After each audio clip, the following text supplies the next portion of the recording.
Some thoughts on democracy. When I was in high school and one of my teachers realized that I was gay, she didn't scold me or bully me, as many others had done. Instead, she encouraged me to read the works of William Burroughs, Jean Genet, and others, and said one afternoon to me, "You know, Leonardo da Vinci loved men." The writer she recommended to me that most impressed me, and to whom I felt most drawn, was Walt Whitman, who lived in the eastern United States during the 19th century. I recall the first time I read his poem, For You, O Democracy. I was delighted to read therein, "I will make divine magnetic lands with the love of comrades, with the lifelong love of comrades." Whitman was often called the poet of democracy. Embracing this image of Whitman, I yearned to learn more about democracy. Although I had questions about what I learned of it, what I most admired about it was its embrace of the notion of equality.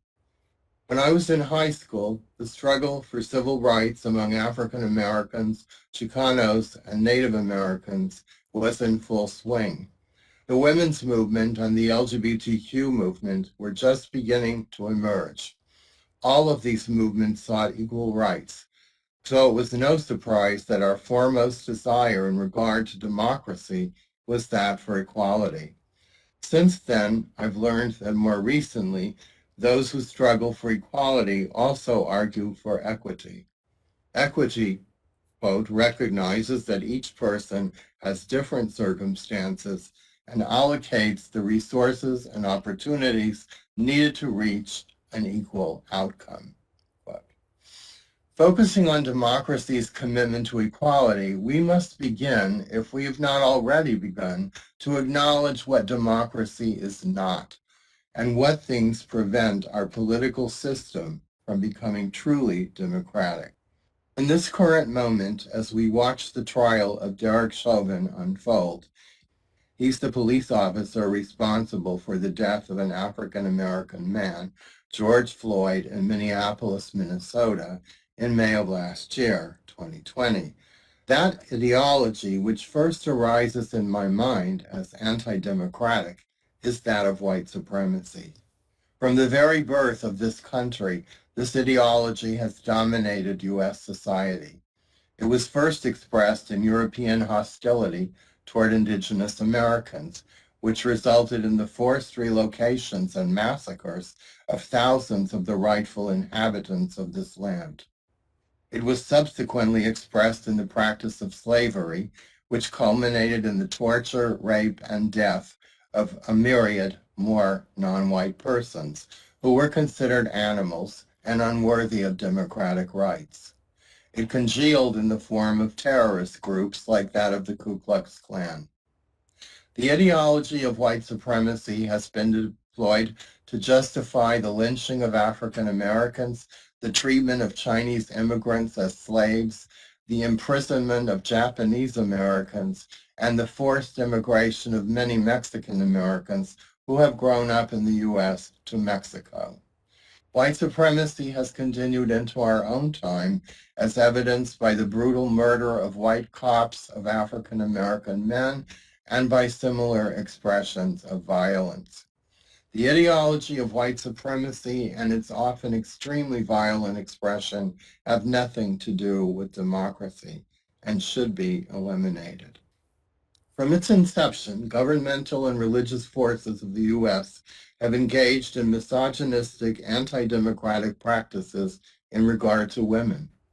Not long after Europeans settled in America, women thought to be practicing witchcraft continued to be burned at the stake by Catholics and hanged by Protestants. For many, many years, women were kept from voting and from freedoms enjoyed by men. The horrific historical treatment of women as witches has transformed into a patriarchal ideology based in religion and enforced by government, as during the Inquisition, which insists that men and not women have the right to rule women's bodies, particularly in regard to reproductive rights. This patriarchal ideology has extended beyond women to control persons we now refer to as LGBTQ. Thomas Jefferson, who held slaves, recommended castration for men discovered having erotic relations with other men. Through the 1960s, gay men were frequently electroshocked, lobotomized, or forced into prisons or insane asylums, springing from a belief that homosexuality could be cured via the deployment of such nightmarish practices. The ideology of patriarchy and its often extremely violent expression have nothing to do with democracy and should be eliminated. The current argument for, quote, religious freedom is actually about religious supremacy and has very little, if anything, to do with democracy. Many Americans mistakenly believe that the Puritans and Pilgrims were seeking religious freedom when they arrived in the Americas. This is an historical error. These colonists were not seeking general religious freedom, but only their own religious freedom. They had already managed to tear down the pagan-based maypoles in England and managed to shut most of the theaters there when they left for America, insisting that theaters were the devil's workshop and actresses nothing more than whores. They continued to tear down maypoles wherever English immigrants tried to mount them there, as at Marymount in Massachusetts. As mentioned above, they also tried, tortured, and executed women they determined were witches. Not only this, but they never had any intention, together with Spanish explorers and others, of permitting indigenous Americans to continue practicing their religions, which they also believed were satanic. And when they were joined by other slaveholders, the European colonists forbade the Africans brought here to the Americas to practice their own religions, even to communicate with drums, on point of torture and death. Indeed, forced conversion to Christianity was often the price of freedom. So today, when evangelical, fundamentalist, Christocentrist, right-wing Christians fanatically insist upon religious freedom, we need to understand that, as since the beginning of American history, they are not insisting upon any sort of general religious freedom, such as religious freedom for Muslims or Christians accepting LGBTQ persons into their congregations, but rather only as absolutely of their own religious freedom. Many also dream of creating an American theocracy, such as that depicted in the fictive dystopia of the Republic of Gilead in Margaret Atwood's The Handmaid's Tale. Those who believe in religious superiority may be entitled to their own beliefs, but they should not be allowed to create discriminatory laws based on this colonialist belief. The ideology of religious supremacy, parading as religious freedom, its vision of theocracy, and its often extremely violent expression have nothing to do with democracy and should be eliminated. Since the birth of organizations like the Ku Klux Klan and later World War II era, thanks to pro-fascist millionaires like Henry Ford, pro-fascist heroes like Charles Lindbergh, and organizations like, yes, the America First Party, and more recently, white supremacist organizations like the Proud Boys, many Americans have been drawn to fascism and have celebrated Hitler, Mussolini, and other fascists, as one witnesses by way of a still standing statue given by Mussolini to Chicago. The ideology of fascism and related ideologies have nothing to do with democracy and should be eliminated if democracy is to prevail. Clearly, the ideologies and concomitant acts of violence I've discussed here have nothing to do with democracy and will need to be extinguished if we are ever able to truly enjoy democracy. When it comes to the ideology of libertarianism, such as espoused by Ayn Rand and Rand Paul, her namesake, which upholds liberty as a basic principle and is often expressed as extreme individualism, one may question whether or not it supports democracy or militates against it. When I was in high school, I idealized the American philosopher Henry David Thoreau. In numerous ways, I still do. For his love of nature, his anti-military and anti-war stances, his objection to paying war taxes, his paganism, his acceptance of people of color, including runaway slaves and Native Americans, and his romantic friendships with other men. But as I've grown older and have seen the effects that his particular brand of anarchist libertarianism has given birth to, I'm less happy with this element of his thought. In particular, there's his statement, quote, that government is best which governs not at all. Although I believe that this might work on a small communitarian level, I do not believe that it will work where a large society is concerned.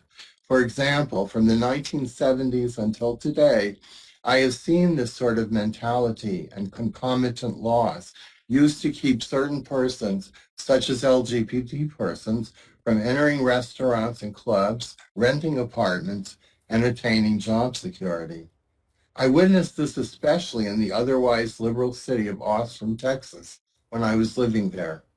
Today, I see it in a surly, non-caring, absolutely irresponsible attitude when it comes to not caring if one causes others to become ill by refusing to wear a mask during the COVID virus epidemic. One can also see how the idea of very little government, especially national government, could give rise to privatization of healthcare, the postal system, and other industries upon which we depend. Very little government in Republican practice is frequently expressed in the form of deregulation of industrial harming of the environment. In this way, one might accuse Thoreau of contributing to beliefs now prevalent in the Republican Party. It is true, of course, that national government can also be used to oppress others. This sort of libertarianism often reveals a very troubling hypocrisy, such as those who are determined to do things such as not wear masks during a pandemic and who hunger for the deregulation of industries, but who also seek on a national or state level to approve of voter suppression, prevent women from controlling their own bodies, refuse to admit transgender persons into the armed services, and so on, all of which fly in the face of democracy. All such actions are clearly in promoting inequality and inequity, expressions of an anti-democratic ideology. Thus, the ideology of libertarianism, especially that type of libertarianism now referred to as the right libertarian, should certainly be challenged as militating against democracy. Beyond the ideologies considered here, certain forms of government are clearly opposed to democracy. These include oligarchy, government by a small number of people, plutocracy, government by the wealthy, a subcategory of oligarchy, and authoritarianism, four of its chief present-day expressions being fascism, as in post-Soviet Russia and the Philippines, state communism, as in China, and as opposed to socialism, statocracy, ruled by the military, as in Myanmar, and as mentioned above, theocracy, as practiced in certain Middle Eastern countries. Although it seems almost heretical to question whether or not the ideology of capitalism is compatible with democracy, it is, I think, important to question and perhaps to challenge this relationship. When one of my favorite TV journalists, Stephanie Ruhle, on MSNBC spoke recently of, quote, crony capitalism versus, quote, conscious inclusive capitalism, I believe what she meant by the latter is really a mixed economy with both capitalist and socialist components, since capitalism alone has absolutely nothing to do with programs like Medicare, food stamps, a public fire department, and so on. On the other hand, capitalists have continually worked, or at least hoped, to privatize public services, such as the fire department and the post office. I have personally seen a mixed economy at work in Cuba, which places an emphasis on socialism, but which includes elements of capitalism, such as private restaurants and bed and breakfasts, both of which my partner and I enjoyed in the early 2000s. In my understanding, two of the primary values of democracy are, as acknowledged above, equality and equity. Capitalism, by contrast, absolutely depends upon hierarchies, from CEOs to workers, and thus upon inequality, so that even if it becomes more inclusive of gender or race or ethnicity, it remains, nevertheless, totally dependent on hierarchies of professional and economic class. It's no secret that capitalism promotes the idea that it's a, quote, dog-eat-dog world, a world in which I got mine prevails over, let me help you with that, except perhaps during crises. And as amply witnessed on TV cooking shows and in the world of sports, competition is where it's at. Only, it seems, in the realm of education are we being encouraged to promote collective work or collaboration. In these ways, capitalism promotes the very opposite of the democratic value of equality, and indeed is intimately linked to the ideology of plutocracy. Capitalism is also linked to colonialism, in the past via the institution of slavery, and in the present via the hiring of cheap non-union labor, often embodied by working-class people of color, either within the U.S. or inhabitants in struggling countries that promote deregulation at the expense of both workers and the environment.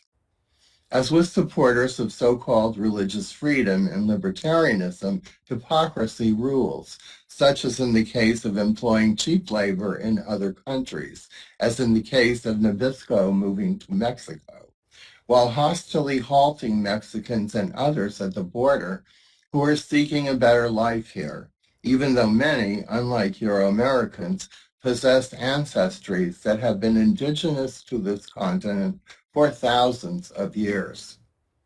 I think it also behooves us to recall that the German sociologist Max Weber demonstrated in 1904 in The Protestant Ethic and the Spirit of Capitalism the intimate relationship of Protestant Christianity and capitalism. In 2014, Wolfgang Merkel drew attention to potential irreconcilable differences between capitalism and democracy in his article, Is Capitalism Compatible with Democracy?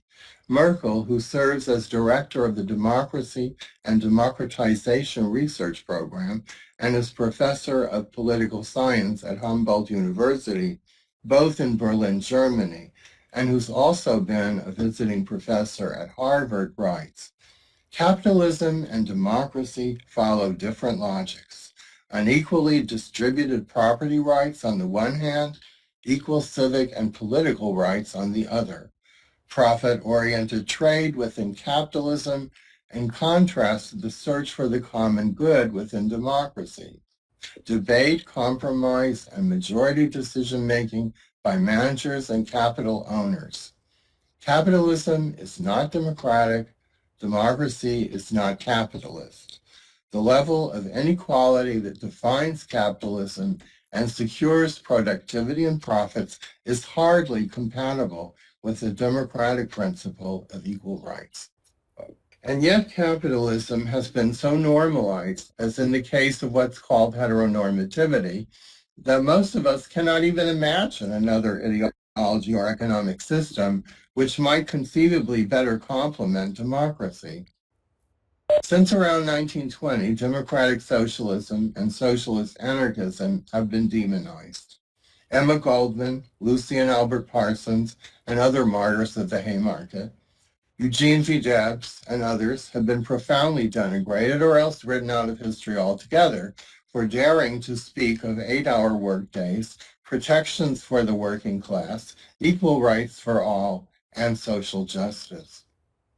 One of the more interesting ways that the denigration of socialism plays out today is the criticism, even condemnation, on the part of certain progressive journalists included, of democratic socialists and other progressives like Bernie Sanders and Alexandria Ocasio-Cortez, primarily because they wish to diminish or dismantle school loan debt, or because they wish to transform police departments in order to more equitably serve people of color.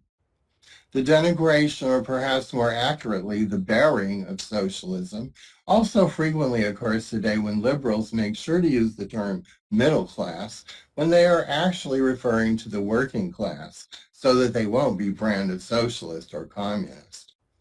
In my view, it might be time to undertake an investigation of the potential relationship of socialism to democracy. So, if we know what democracy is not, then how might we promote greater democracy in America? I've tried to show here which ideologies we need to rid ourselves of, or at the very least, seriously challenge. Ideologies that have been battling often violently against democracy since the birth of this country. But unfortunately, I can't possibly address the many ways in which we might work to promote greater democracy.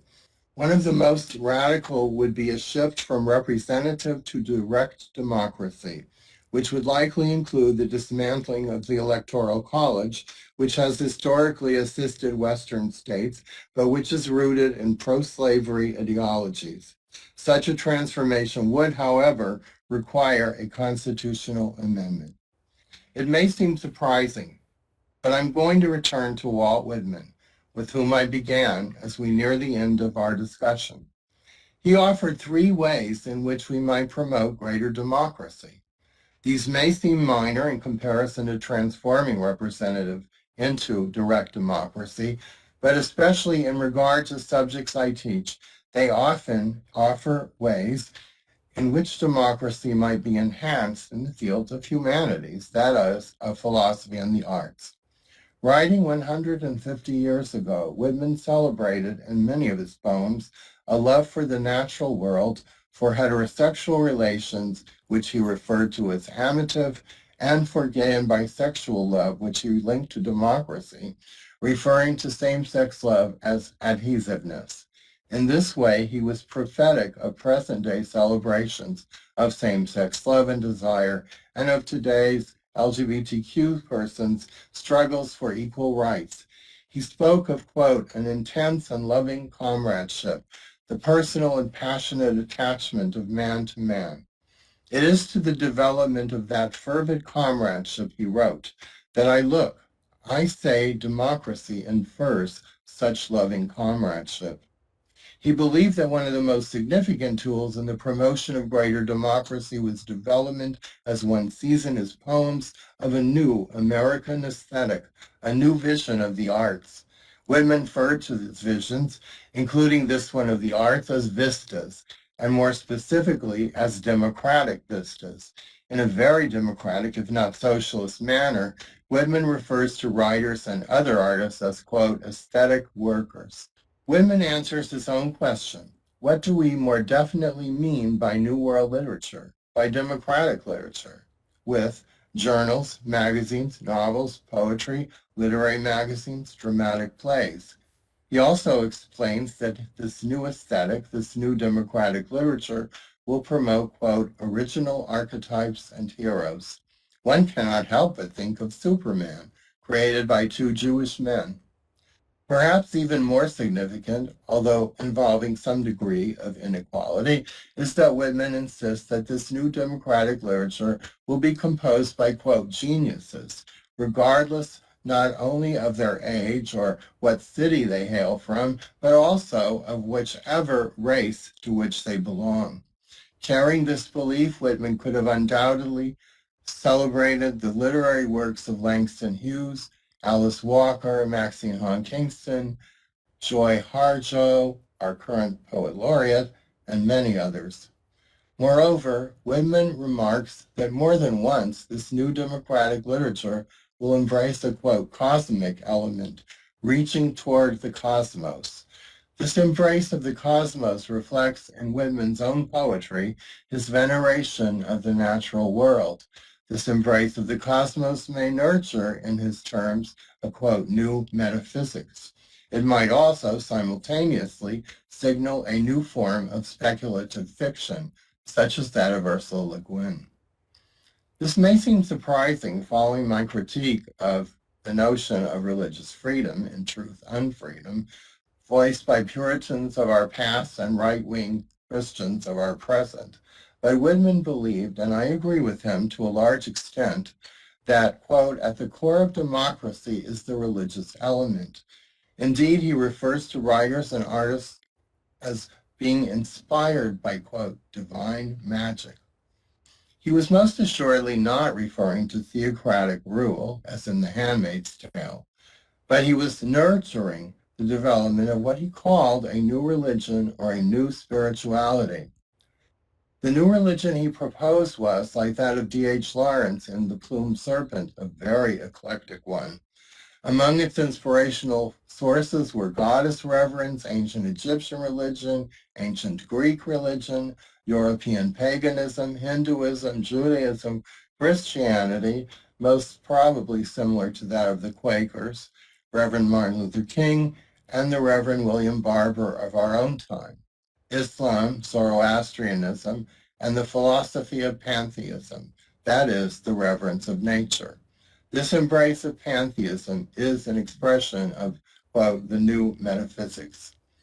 But more important than all these sources, Whitman's new religion was a very New Age notion, quote, the divine pride of man in himself, which he referred to as the, quote, radical foundation of the new religion.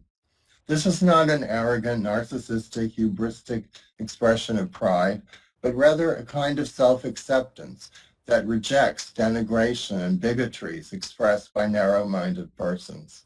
Moreover, Whitman's new religion would balance spirituality with, quote, scientific inquiry, which we've recently seen in regard to the COVID-19 virus as absolutely necessary. These, together with a transition to direct democracy, might work to increase democracy in our country. In 1871, Walt Whitman remarked, I cannot repeat it, that democracy is a word, the real gist of which still sleeps quite unawakened. At this point, in April 2021, 150 years after Whitman made this remark, I must agree.